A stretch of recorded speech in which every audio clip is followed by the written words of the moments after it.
pleased to have Gary Dodson and Linda Godfrey with us today, and her husband Terry. They're directors at the Friends Disaster Service. Linda's been helping, I think, with the cooking and probably organizing the guys, probably. I think Walter Shore could not be with us today, but this is a wonderful organization. And on our green sheet, as you all know, we support Friends Disaster in December. And so we're so fortunate to hear about the work they're doing, and they're getting ready for a big trip at the end of the month to go to New Bern. But Friends Disaster is a hands-on ministry, and it exemplifies that faith with works is not dead. It is a ministry where the love of Jesus Christ is shared with a helping hand. And our volunteers are the reason that it is still alive and well. In 2005, this book was prepared. How many of you have this book? Several of you do. And look at the title. It's by the Friends Disaster Service, and it's called Building Hope. And I thought, how appropriate that they are doing our program this morning, because hope is our theme, and they are building hope to help so many that are in need. And it goes right along with our theme that we've just all heard, and Susie had her devotions about. So thank you for being today with us to give our program.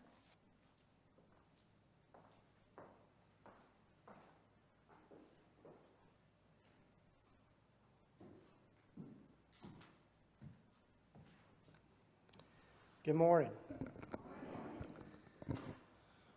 My name's Gary, and I'm just a lowly servant of my Lord and Savior, Jesus Christ.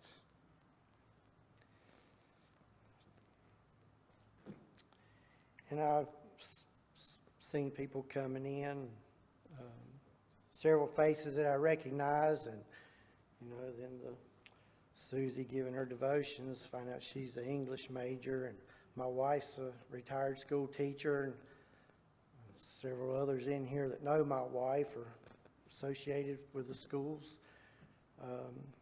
through church and stuff. And I am what I am, and my grammar is terrible, and I'd appreciate it if you wouldn't mention any of this to her if you see her. I'm one of 3 coordinators for the disaster service. And out of the 3, I have the worst speaking ability of all. The other 2 are real talkers. And I invited them to come here this morning, and I didn't hear anything. So I'm sure you're all familiar with that old saying, you get what you pay for. This is what you got. But the 3 of us were tasked with trying to fill Wiley's shoes and keeping the disaster service going. And that's a tough act to follow, because he had big shoes. And I miss him a lot, especially on days like this, because Wiley could really tell a story. I'm just going to go over some brief stuff about the disaster service. I feel like probably a lot of you in here know more about it than I do.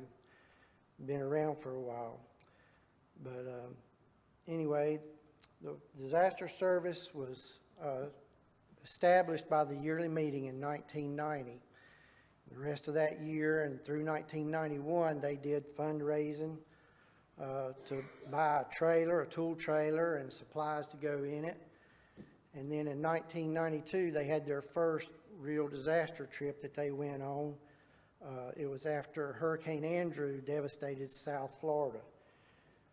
And they worked cleaning up storm debris. They went down immediately after the storm and cleaned up and did some minor repairs on that trip.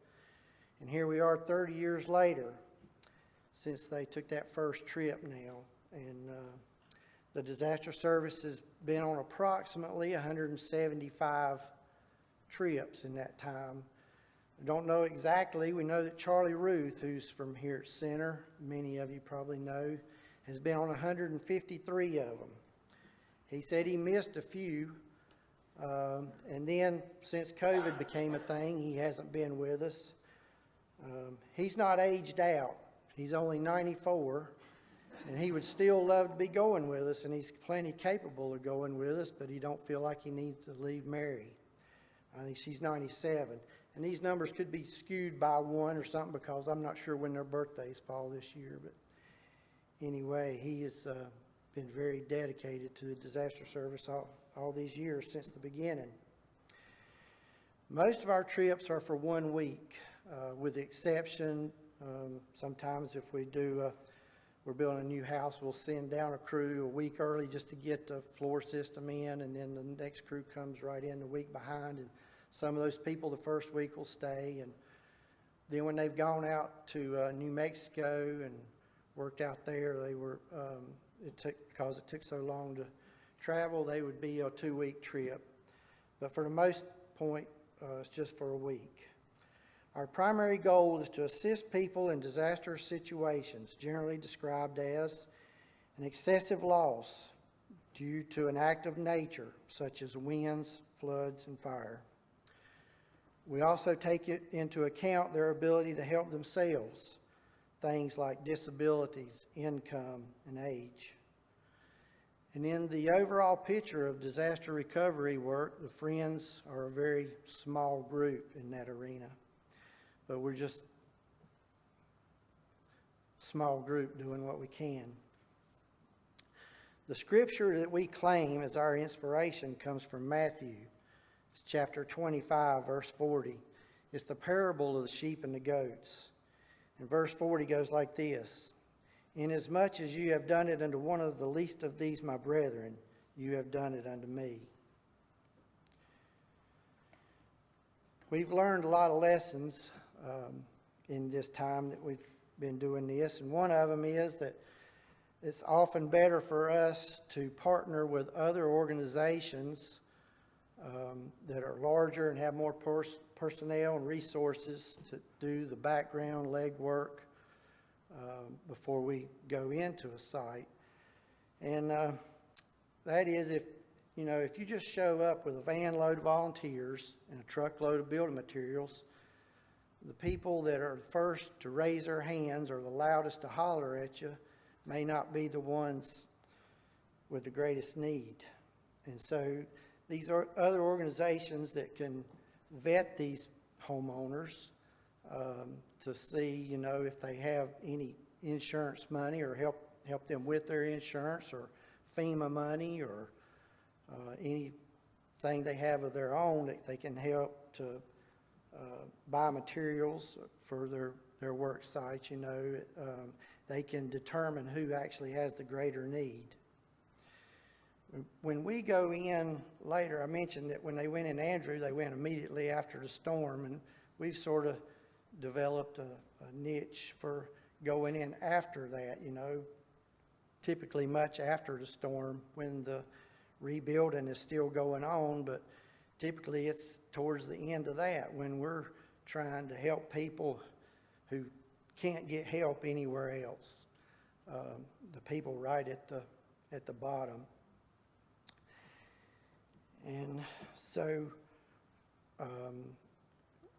in recent years, we've partnered with other organizations like Samaritan's Purse, the North Carolina Baptist Men, which is now Baptist on Mission.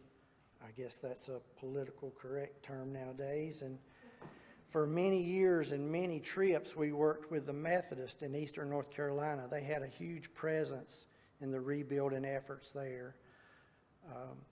The Methodist Church has closed down their disaster recovery efforts in North Carolina anyway. If you know any Methodist or about that, the Methodist Church is going through a real tough time right now, and they lost all their funding, and so they shut down their operation. Actually, we were with them on the last week that they had volunteers in Trenton, North Carolina in 2021.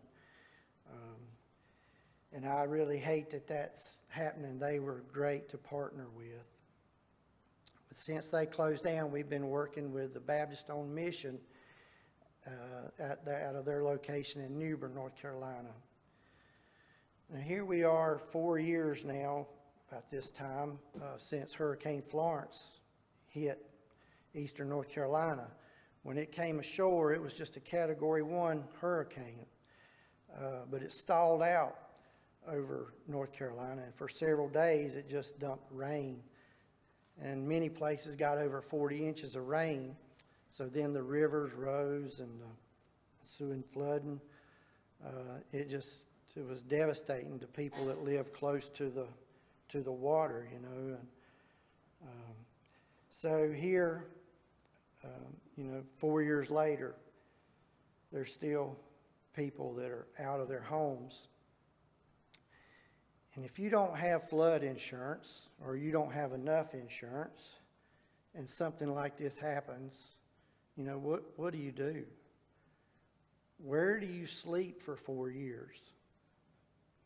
What do you sleep on? Your bed was ruined by water. How do you get by without a refrigerator? And so efforts continue to get these people back in their homes.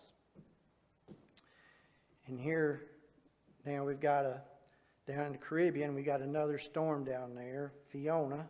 And I don't know if it's been upgraded to a hurricane yet or not. But just, hearing that makes me think of other storms that we have done work on, repair work, that started with an F. See if you recall any of these names. Fran, Floyd, Francis, Florence. I'm hoping Fiona turns and goes the other way, but there will be another storm.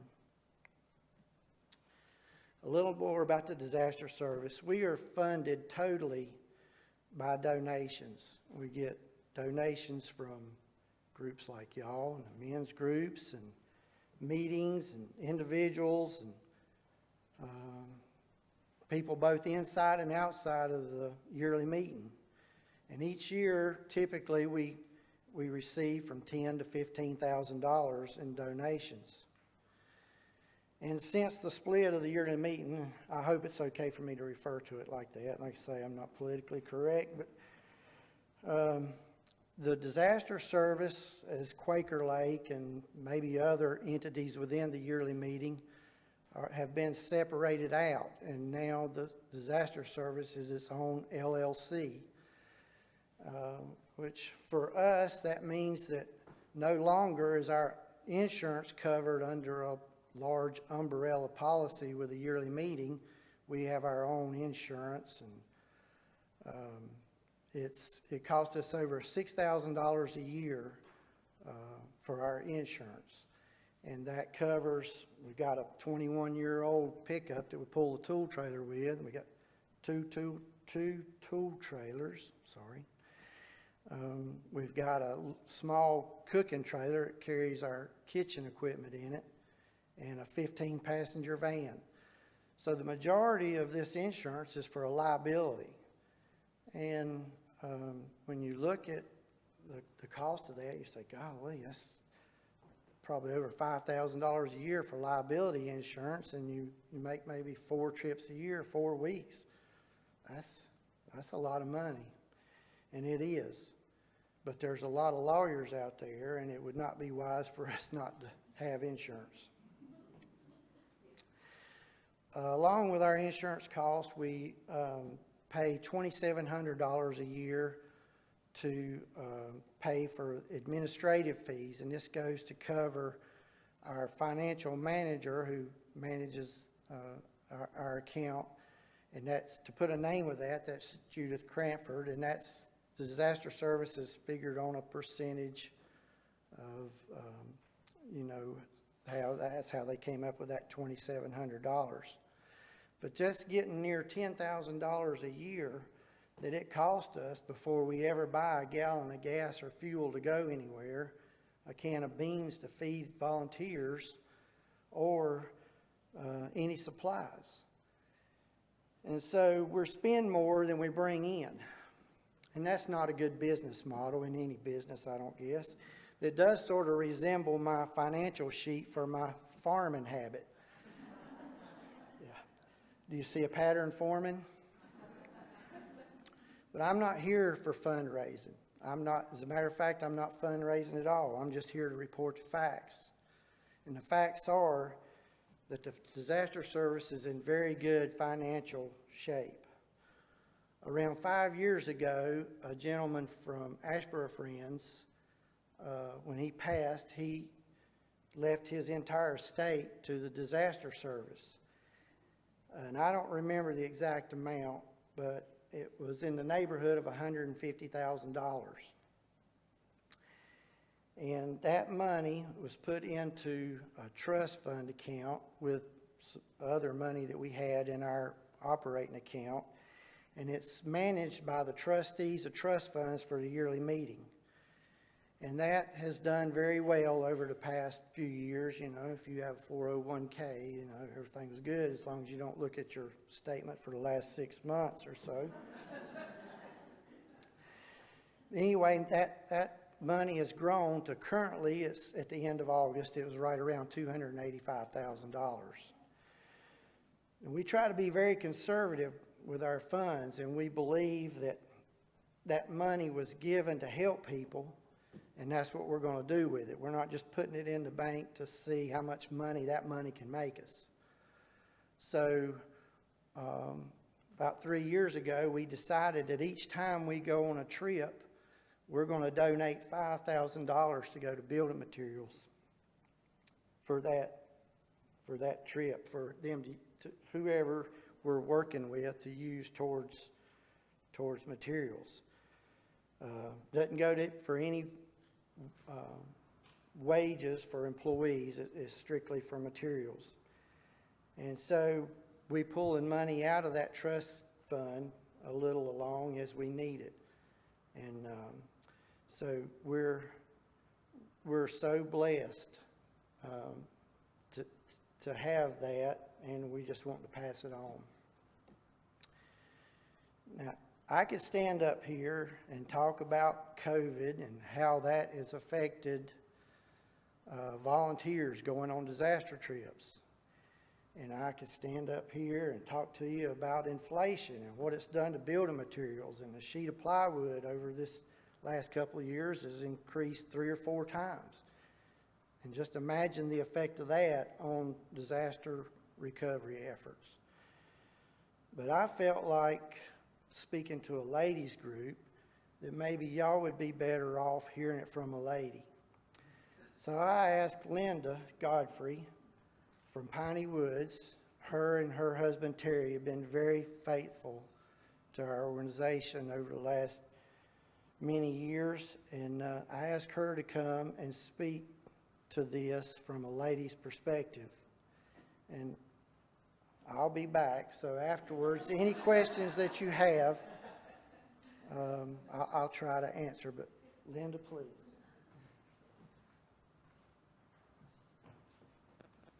I'm glad Gary said he'd be back to answer questions, because I don't do questions. That's scary. Good morning.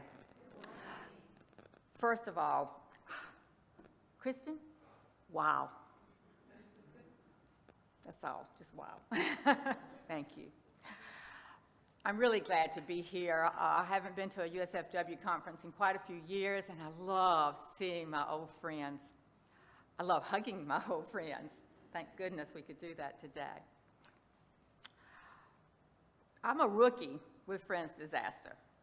I've only been on 9 trips out of the approximately 175 trips, right, since 1990.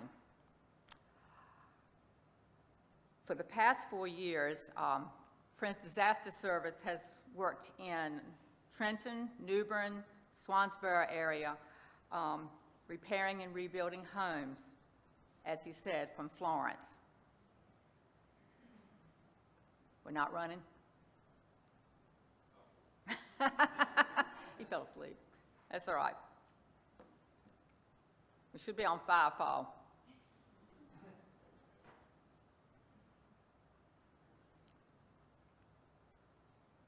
So basically what I want to do today is just kind of go through some slides. I'm a visual learner, and so I like to see pictures when I hear things.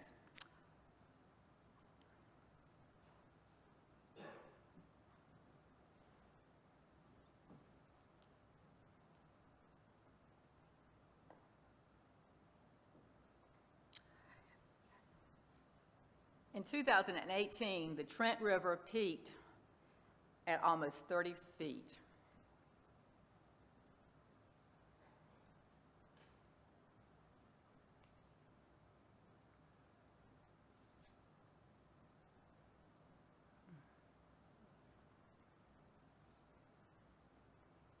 In some areas, homes were just completely destroyed. The storm was no respecter of persons, whether young or old, black or white, rich or poor. Everyone was affected.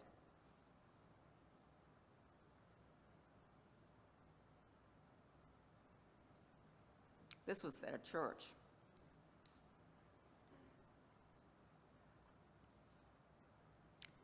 Where we live in northeastern North Carolina, we expect storms, and we have storms, and we were hit by Isabel in 2003, Category 3 storm. It was bad, but we felt nothing like these people in southeastern North Carolina. Nothing like the destruction that they saw.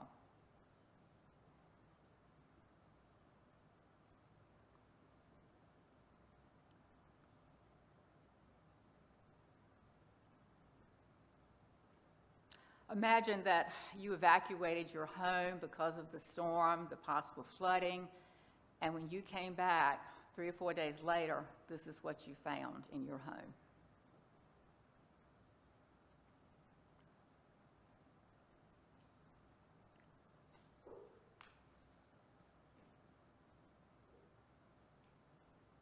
My first Friends Disaster Service trip was 1 year after Hurricane Florence hit. Not a bunch of rough-looking people. Do you see who was in the middle there? Wiley Shore's last trip. Yeah. I want to introduce you to Joan. Joan was a 70-year-old widow who lived in Swansboro. This was her house when we got there that day. When the storm hit, Joan left her home to go and stay with a friend who had cancer who didn't need to be alone. She returned to find almost all the rooms had water damage due to major roof damage. Her home was completely unlivable. When you think of Friends Disaster Service, I know you may think of the men building and repairing and hammers and saws and nails, but volunteers do other things besides just that with Friends Disaster Service. We do whatever needs to be done. Now, Joan was a bit of a pack rat. Anybody here a pack rat? Oh, yeah. She didn't want to throw anything away. Nothing, even the stuff that had been wet.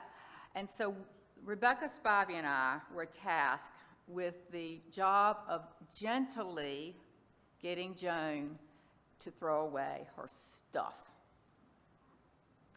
Joan had a lot of stuff.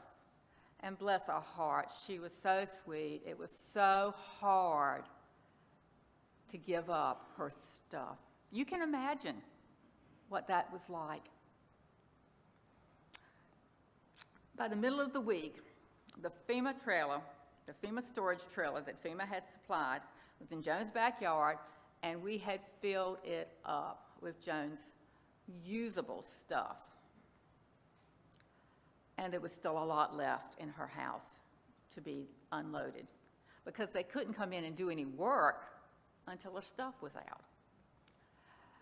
And as you can imagine, there were no storage units anywhere close by available to rent because everybody had done the same thing. They'd taken all their stuff out and put it in storage so they could rebuild or whatever. No storage units anywhere. We looked. This particular day, a lady from the church that we were staying in at the time came by to see how we were doing. And Rebecca and I explained to her the situation. We were still here and ready to load stuff, but there's nowhere to put it. Well, this lady had a friend who owned a storage unit place, and she called him, and of course we knew, you know, no units. He said, somebody just picked up their stuff. Well, don't you know, we got down there, we went and paid the deposit, paid the first month's rent, 3 Sunday school classes, paid 3 more months' rent. Folks, that's a God thing. God was in that. No storage units in Swansboro. But that day, God opened one up for Joan. I met James on my very first French disaster trip. James was a man who knew his way around the kitchen. Does anybody know James Cochran? Ah, you guys, all right. Doesn't he know his way around the kitchen? Oh, wonderful. Yeah, hey. Oh, my goodness. James taught us how to cook for a bunch of hungry men. Thank him for me. Gravy, sausage gravy. Nothing like Mr. James's sausage gravy. Terry says I still can't make it right.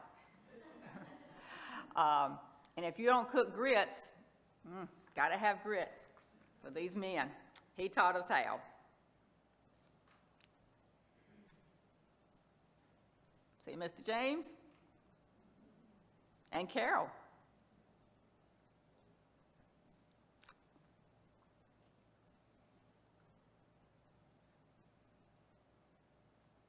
Fall of 2020 and spring of 21, 2+ years after Hurricane Florence hit.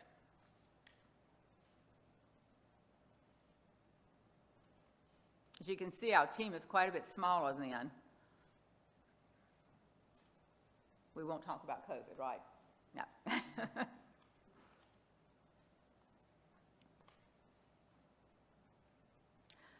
Our team worked building a house for Miss Sadie. This was one of the times, as Gary was talking about, that the week before, a small team went and did the framing. Isn't that right, did y'all? It was several months. Several months.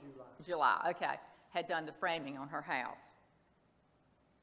And we're just going to kind of slide through these pictures, Paul. Miss Sadie's house would have been right there in that corner. You see that flood?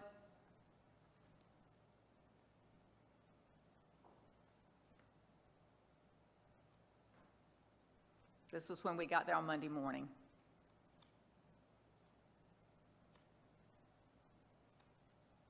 So you don't have to even use a hammer and nail. You can shovel sand. Because the women do other things other than cook. So don't feel like you have to go and cook. There's plenty to do out on the site.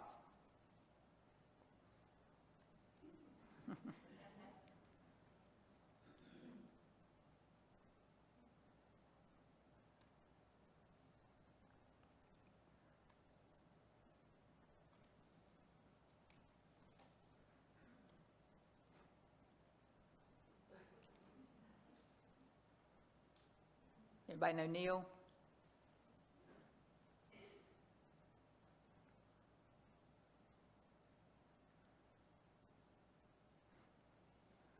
I was actually waiting on part. Yeah. I've got to be nice to him today. It's his birthday.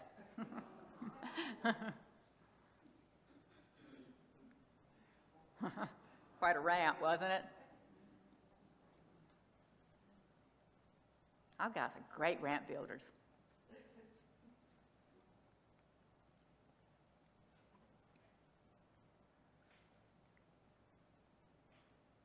This is where Miss Sadie lived for 2 years before her house was built.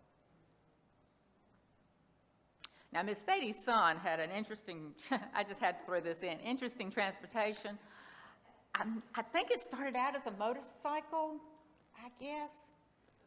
Gary, I don't know. But it had cattle horns, didn't it, on the front of it? And he called it a Cadillac.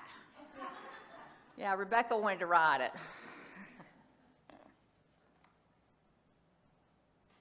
There's the trailer in the 20, how old is that truck? That's 2001, Yeah, 21 years. yeah.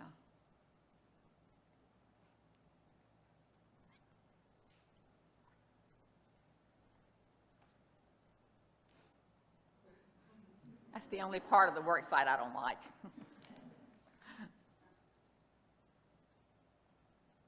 And this is the house at the end of the week, 4.5 days later.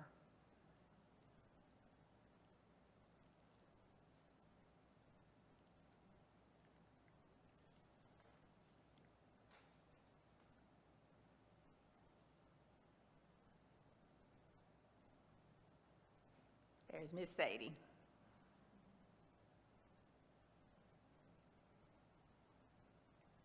We returned to Trenton again in the fall of 2020 with another small group. This was 3 years after Hurricane Florence. And we went to work now with the Baptist on missions.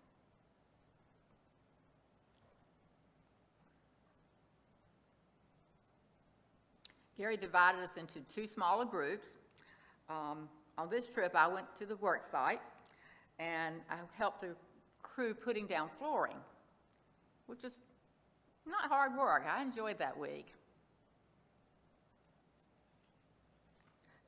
The house had been built for an older gentleman who had lost his home due to a big tree falling on it in the storm, I think it was. Now, let me tell you about something. Are any of you Gaither music fans? Anybody like Gloria Gaither? Yeah. Gloria Gaither talks about God in the interruptions of her life. There was a lot of God in the interruptions for us on this trip. This particular time, I was on the cut saw. I think one slide has a cut saw. Move that if you would. Yeah, that's not me. But I was working the cut saw. I was working the cut saw one morning, and here on the front porch, and this lady comes up and she says, "My battery is dead on my car, and I need to get to a job interview. Is there anybody that can help me?" Well, this is a group of, people working hard, putting stuff in this house and getting this house built, but God was in this interruption. My husband happened to be a retired auto mechanic. So, of course, I go, "Honey, she needs help." And he and somebody else, I don't remember who it was, went and jumped the battery on this woman's car. Keep in mind now that they had on shirts that said, she knew that this was a bunch of people serving God and serving her. God was in that interruption. Later on that week, I was on the porch one morning cutting, and a couple that was next door, that's not me either, couple that was next door, I saw them get in the car and leave. I spoke to them. We'd been talking over the week when they sat on the porch, and they left and came back a little later, and Jim here was on the front porch cutting then, and they had a mattress on top of their car. Well, Jim, bless his heart, he says, "You need some help?" You'd have to know Jim to know how he said that. I can't do it. And of course they, said sure. Well, Jim went in and he picked a bunch of the guys out of the house. They went over there, carried the mattress in the house. The mattress wouldn't fit the bed, so they had to fix the bed so that the mattress would fit. God was in that interruption. It might have stopped their work, but God was in that interruption as well.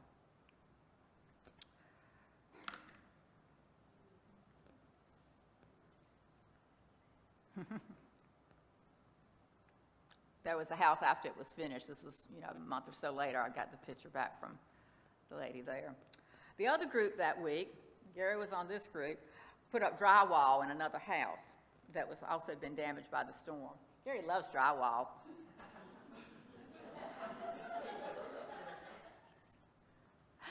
I have to give Gary credit. He's not going to like this.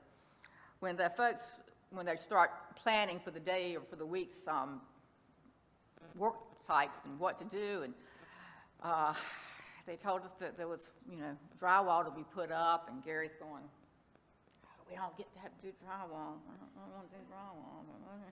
Don't you know, they got over there and they met, the bunch of them. Gary comes out and says, "We're doing drywall." He knew that that was the best group to do the drywall. At the end of the week, we ended up knocking windows out of that same house that that they did drywall in. Okay, where are we? Spring 2022. 3.5 years after Hurricane Florence. It's our last trip to New Bern. This is a house that they worked on that week.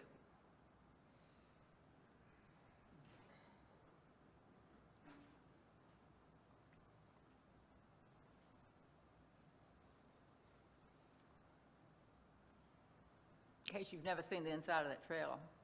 This is the Baptist on Missions facility. I want to tell you about this place, and you ladies that cook are going to love this. This is where we stay for the last 3 trips, Gary? Yeah, for the last 3 trips. The Baptist on Missions Disaster Relief Center was created specifically for the purpose for volunteers to stay in the area when they're doing disaster relief work.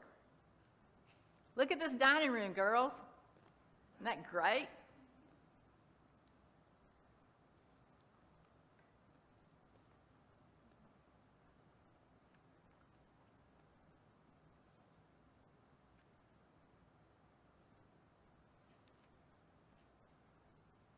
There's even a lounge that they got for the volunteers to relax in, or even sleep in if your bunkmates snore too much. True. He was there that night when I went to bed, and the next morning I got up at 4 o'clock and he was still there.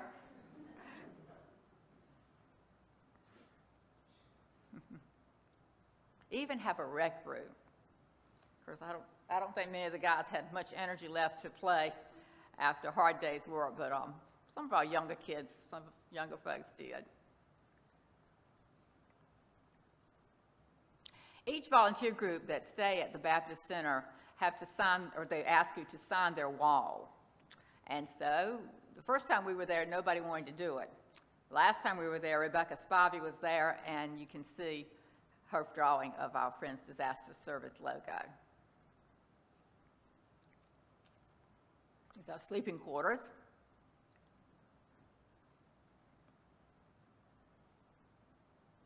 The kitchen.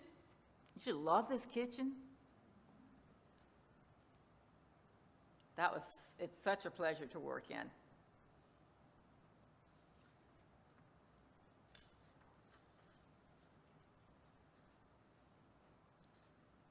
Reminds me a little bit of Quaker Lake kitchen.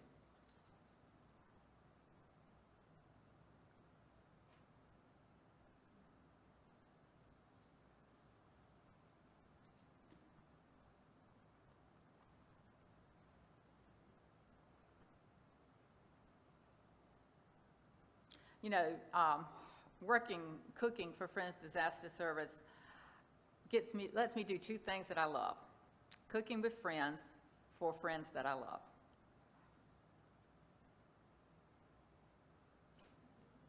It's cold. Before one of us would go in the freezer, we'd holler, "Going in the freezer," because we didn't want to get stuck in there.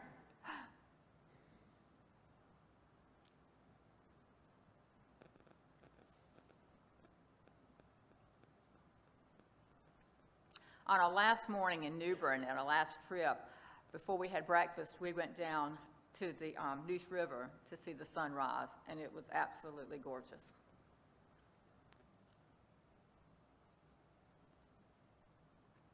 You can see our numbers have decreased since COVID, but God is still working through Friends Disaster. We are the hands and feet on the ground, doing His work and serving Him as we serve others.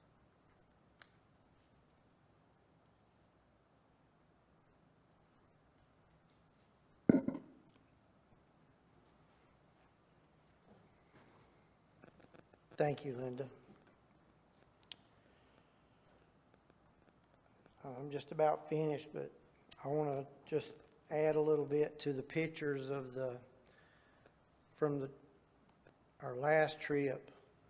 There was about 20 of us, and sometimes they don't tell you what you're going to be doing, and there's a good reason that they don't tell you, because if we'd known, before we were going to be putting in sheetrock in a house, I probably wouldn't have gone. So anyway, we just knew we were going to be doing repairs, and this was the end of March this spring. And so we get down there, there's about 20 of us, and the leader for the Baptist group there, he and his wife, it's Mark and Joy Pickett. And we refer to him as Mark the Baptist. And he gets me aside and he says, we need to divide your team up into two groups, and one of them's group is not going to be very pleasant, easy work, and the other one's going to be worse than that. And so we divided up, and so we went out to the job site that Monday morning, and we pulled up to the house, and from the outside it doesn't look too bad.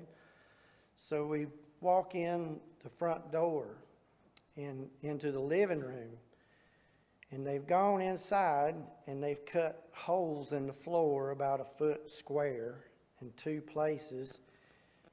And looking down into the hole, there's cinder blocks on the ground in their house, and they've got posts set on those blocks, and they're holding up a beam across the top of the sheetrock ceiling that's holding the roof up.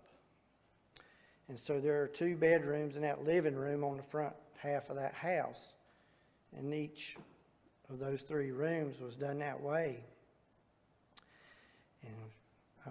And the walls, you can see where they've separated and come down from where they were supposed to be by some places 3 inches. And I'm thinking, my goodness, and when you walk across the floor, it's like you're walking on a sponge. Well, when this house was built, they put down the oak tongue and groove floor, and it's, board's about 2.5 inches wide, and it's, like I say, it's tongue and groove, so it's tied together good, and oak is very sturdy, and it was a, very solid floor when it was put down. But now, it feels like you're walking on a sponge. It just gives with every step you take. And he's showing us that, and then so we get back outside and we look up underneath the house, and all the wood that's under there, the outside band, the floor joist, the girder that runs through the middle of the house that the floor joist sits on, you can stick your hand up in there and you can just tear the wood apart with your hand. It just crumbles in your hand. I'm convinced that the only reason that they were able to still walk on that floor is because it was covered with that oak hardwood. That was the only thing that was supporting them. Everything underneath is rotting out. It's rotting from the bottom up. And so I get Mark out there in the yard, and I said, what are we doing here? This house needs a bulldozer. And he said, you're right. He said, there is no money. This is all they have.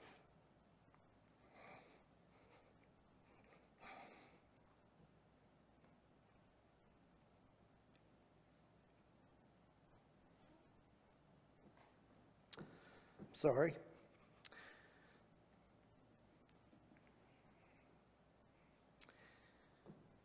He said, if we don't do something, the house is going to fall out from under them.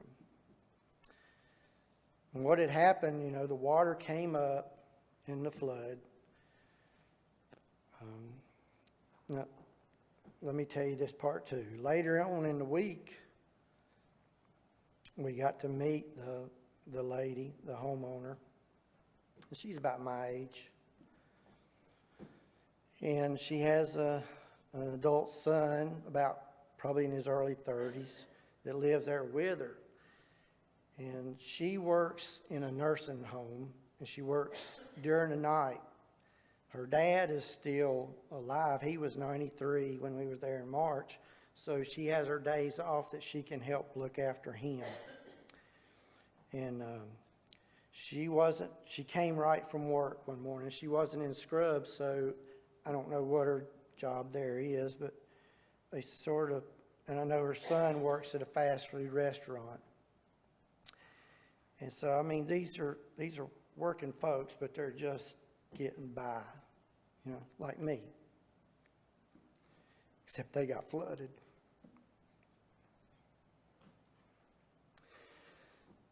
So apparently they didn't have any flood insurance, so there wasn't no after disaster team to come in with dehumidifiers and dry everything up.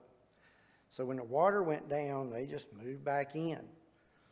Well, the rot started because the moisture was never taken care of. So that's what caused all the deterioration, and then the termites come in there. And so what we did was we put on our Tyvek coveralls, and we crawled under that house, and we went to work. And they had to cut all the floor out from inside and carried it out in pieces, you know, that they could manage to stack up in the front yard to be hauled to the dump. And then we were underneath with bottle jacks and beams, and we were tearing out all the old wood, which wasn't hard to do. Like I say, it just come apart in your hand. And so we're laying down there in this damp and even wet dirt. You know, there's about 20 to 24 inches between the ground and the bottom of the floor. So you're laying on your back, and you're tearing this stuff out, which is all coming apart, and it's falling in your face and in your eyes and going down your shirt and in your back, and you know how that is. And so, well, you know, part of us are doing that, and then Terry has his crew, and they're outside jacking up the walls of the house and putting the band back in there, and everybody's really struggling. And it was miserable work.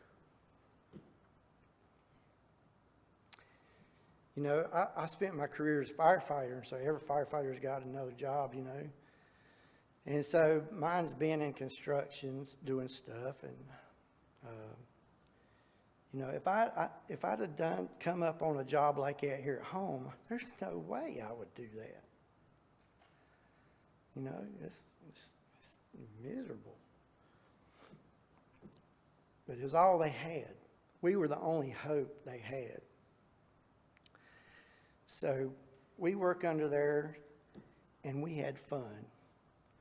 Now, Terry's going to say, "Shut up, stupid." But we did. We had a great time, and we were making a difference for this lady and her son. Now, every evening, you know, we had the whole half of the house tore out. We had to put plywood back down on the floor where we had replaced so that they could still get to their half. They had to get to the bedroom back there and their bathroom and their kitchen. They had nowhere to go.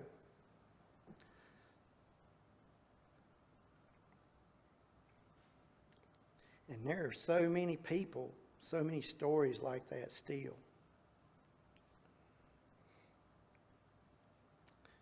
We are so blessed. But you don't have to look far.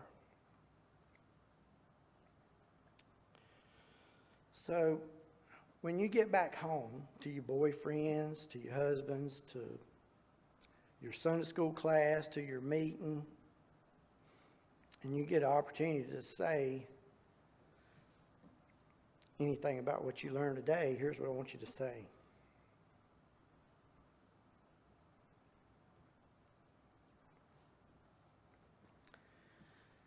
The disaster service is still at work helping people. And a storm's coming. And it may not be Fiona, but there'll be another storm.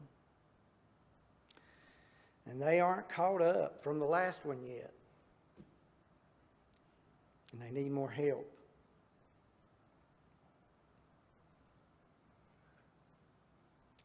I'm going to wrap it up with using another verse out of Matthew. This is chapter 9, verse 37.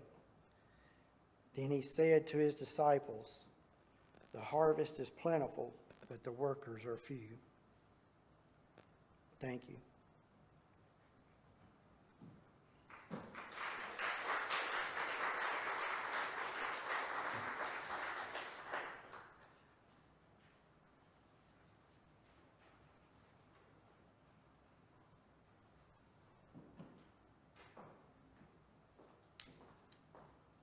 Thank you, Gary, Linda. That was a wonderful presentation, and it touches your heart. We can be the hope for someone else, and you certainly have been, and we thank you for all you've done. And someday I'm going to go on a trip with you. My mom did.